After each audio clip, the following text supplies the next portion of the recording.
Hi hello everyone welcome to our channel. நம்ம சேனலை நீங்கள் இன்னும் சப்ஸ்கிரைப் பண்ணலன்னா சப்ஸ்கிரைப் பண்ணிக்கங்க. கூடவே பெல் ஐக்கானையும் நீங்கள் ப்ரெஸ் பண்ணிக்கங்க. இந்த வீடியோவில் நம்ம எதை பற்றி பார்க்க போகிறோம் அப்படின்னா, சென்ட்ரல் பேங்க் ஆஃப் இந்தியா அப்ரண்டிசஸ்க்கான நோட்டிஃபிகேஷன் ரிலீஸ் பண்ணியிருக்காங்க. ஸோ அதை பற்றின கம்ப்ளீட் டீட்டெயில்ஸ் தான் பார்க்க போகிறோம். ஸோ ஸ்கிப் பண்ணாமல் பாருங்கள். இது அப்ரண்டிசஸ் அப்படிங்கிறதுனால நீங்கள் ஈஸியாக இந்த எக்ஸாமை கிளியர் பண்ணிடலாம். நீங்கள் கிளியர் பண்ணிட்டு ஒன்ஸ் நீங்கள் உள்ளே போனதுக்கப்புறம் கொஞ்ச நாள் நீங்கள் ஒர்க் பண்ணிவிட்டு ப்ளஸ் மறுபடியும் எக்ஸாம் வரும்போது நீங்கள் எக்ஸாம் எழுதி நீங்கள் உள்ளே டைரெக்டாக பர்மனெண்ட் போஸ்டிங்க்கு ஸ்விட்ச் ஆகிக்கலாம். ஸோ இது உங்களுக்கு ரொம்ப ஹெல்ப்ஃபுல்லாக இருக்கும். ஓகே, ஸோ நம்ம இதுக்கு என்னென்ன ரெக்ரூட்மெண்ட்டுக்கான என்னென்ன ரெக்குயர்மெண்ட் அப்படிங்கிறத நம்ம பார்க்கலாம்.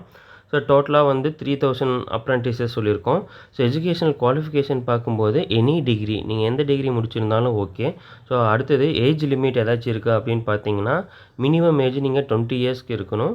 20 இயர்ஸ் ஆச்சு இருக்கணும். மேக்ஸிமம் ஏஜ் லிமிட் 28 இயர்ஸ்க்கும் கம்மியாக இருக்கணும். ஸோ மினிமம் 20, மேக்ஸிமம் 28 இயர்ஸ்க்கு இருக்கணும். இதில் ஏஜ் ரிலாக்ஸேஷனும் கொடுத்துருக்காங்க. எஸ்சி எஸ்டிக்கு 5 இயர்ஸும், ஓபிசிக்கு 3 இயர்ஸும், பிடபிள்யூபிடிக்கு பார்த்தீங்க அப்படின்னா 10 இயர்ஸும் கொடுத்துருக்காங்க. இதுக்கு சேலரி எவ்வளோ அப்படின்னு பார்த்தீங்கன்னா 15,000 உங்களுக்கு மந்த்லி பே பண்ணுவாங்க. நீங்கள் பர்மனெண்ட் ஆகிட்டீங்க அப்படின்னா உங்களுக்கு சேலரி இன்க்ரீஸ் ஆகும்.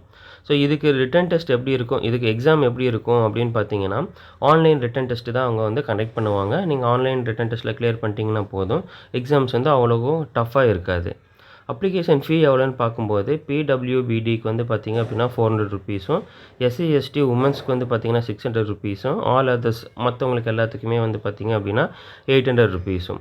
இது நீங்கள் எப்படி அப்ளை பண்ணலாம் அப்படின்னு பார்த்தீங்கன்னா, நீங்கள் ஆன்லைனில் மட்டும்தான் அப்ளை பண்ண முடியும். ஆஃப்லைனில் அப்ளை பண்ண முடியாது. நீங்கள் அப்ளை பண்ணுறதுக்கான லாஸ்ட் டேட் என்ன அப்படின்னு பார்த்தீங்க அப்படின்னா 27/3/2024. ஓகேங்களா. ஸோ உங்களுக்கு எப்போ எக்ஸாம் இருக்கும் அப்படின்னு பார்த்தீங்கன்னா 31/3/2024. ஸோ இதுலேயே தான் எக்ஸாம் இருக்க போகுது. உங்களுக்கு இந்த நோட்டிஃபிகேஷனோட கம்ப்ளீட் டீட்டெயில்ஸ் பிடிஎஃப் வேணும் அப்படின்னா இந்த டிஸ்கிரிப்ஷன் பாக்ஸில் லிங்க் கொடுக்குறேன். அதை யூஸ் பண்ணி நீங்கள் பிடிஎஃபை டவுன்லோட் பண்ணி ஒரு டைம் கோ த்ரூ பண்ணிக்கங்க. ப்ளஸ் நீங்கள் அப்ளை பண்ணுறதுக்கான அந்த லிங்க், வெப்சைட் லிங்க்கும் நான் டிஸ்கிரிப்ஷன் பாக்ஸில் கொடுத்துருக்கேன். நீங்கள் அதை யூஸ் பண்ணி நீங்கள் ரெஜிஸ்டர் பண்ணிக்கங்க, அப்ளை பண்ணிக்கங்க. ஸோ அப்ளை பண்ணிவிட்டு நீங்கள் மறக்காமல் அந்த அப்ளிகேஷனை பிரிண்ட் அவுட் எடுத்து வச்சுக்கோங்க. ஸோ அதுக்கடுத்து நீங்கள் இந்த இன்ஃபர்மேஷனை உங்களோட ஃப்ரெண்ட்ஸ் அண்ட் ஃபேமிலி மெம்பர்ஸ்க்கு நீங்கள் ஷேர் பண்ணுங்கள். ஸோ தட் அவங்களுக்கும் ரொம்ப யூஸ்ஃபுல்லாக இருக்கும்.